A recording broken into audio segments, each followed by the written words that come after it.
So today we're going to be filming a bike check, so I guess we'll get started. Respect, dude, not related. Either way, I'ma take it just like it's fucking tap. Start at the top, we have blue ODI grips with Eastern bar ends. And then for the bars, we have Fiend Team bars. Going down, we have the Primo Sean Ricani signature stem when he used to ride for Primo. Then we have stock fly forks, 25 offset. And then we have the Fireball tire on a Seneca rim. I have 2 G Sport hub guards with 4 Primo pegs all around the bike.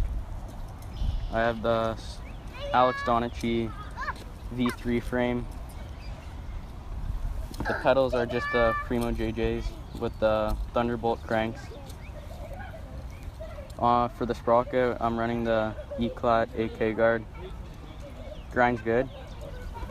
For the chain, I have just a stock Cult chain with the Stranger seat and just a generic post. And then for the back, I have the Colt V2 free coaster. Yeah, that's about it for my bike. Hope you guys liked it. Water sesh.